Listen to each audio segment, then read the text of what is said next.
David Smoak, 365 Sports. So Jason Scheer, Wildcat Authority. I traded a couple of text messages with him, and I said, anything in particular that you have, along with talking to others? And he said, no, not really. Could be a quiet day. But this is a tweet from him. Sources indicate to Wildcat Authority the Pac-12 will hold a meeting tomorrow. Numbers will be presented, but there is pessimism within the conference.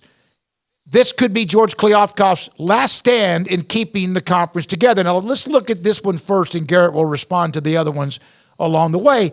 Of course there's pessimism because they've heard this story before, but at the same time, my God, something eventually has to be where you could grab it, and here's a number.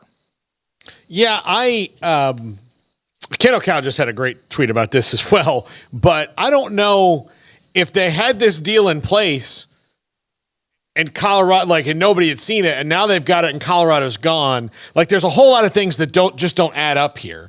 And this might have been the worst case scenario, break glass in case of emergency deal. Today? Tomorrow. Tomorrow. Okay. That's to me what it would make it, because I don't see how you're more valuable at 9 teams than you are at 10 if you're not even talking seriously about who else you're going to bring in yet. And then, that TV deal, they keep saying media rights, media deal, grant of rights, expansion. So, but you don't know, again, this deal that could have numbers in it also has to be contingent on the fact that you're not going to show this deal to whoever's interested in potentially leaving for another conference, and they're not going to go, well, deuces, because they don't like that. Here's my question. When did Colorado decide they're going to join the conference? Was it Thursday? So you mean to tell me in 72 hours something's changed enough to have a meeting to present a number? And you didn't have one at Pac-12 Media Days.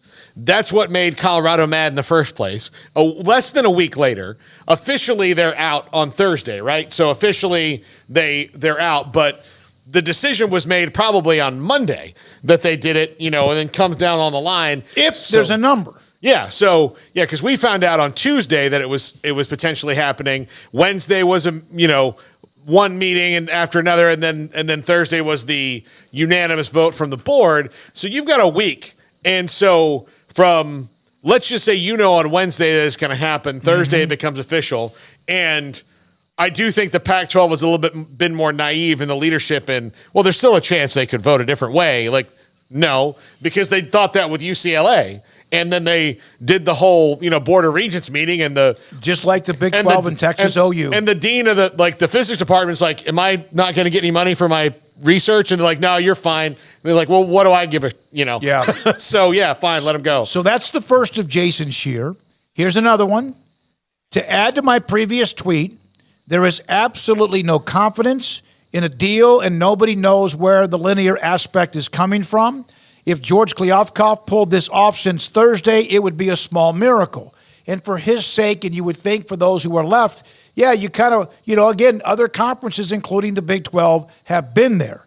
And then finally this one from Jason Scheer, indicating, sources indicate that there is very little linear aspect to the deal that will be presented tomorrow. Nobody knows where it's coming from, but there is also speculation Kliavkoff could present escalators of sorts if certain ratings numbers are hit. But you've got a problem in that. Your only consistent ratings drivers in that league are 2 schools. And they're leaving. And, one of them is leaving, and then one of them is there in Oregon. Oh, you're talking about Washington, Oregon. Yeah. No, I'm talking about USC and Oregon. Okay. One of them's gone, and one of them, and Washington probably could drive some numbers. But herein lies the other thing, and I've talked about this over the time. The Pac-12 still is doing, I think the leadership still had LA in their head, as this is our market. And they do think that they have San Francisco as their market, but I would drill down on those numbers specifically for college football in San Francisco. Because the number one college football market that watches the most college football television in the country is Birmingham, Alabama. Yes. Right? Okay, so... Where are they in the top 30 markets in America? They're not. I didn't think exactly. So. Yeah. So, you're going to say, yes, we have all these potential televisions in San Francisco, but it's not a college football town in spite of the fact that Stanford and Cal are right there. And if it was a college football town, you would see Stanford and Cal packed to the gills with college football fans all the time, and you don't. So you've got these two big markets, one who doesn't really care, neither of them who really care about college sports in general.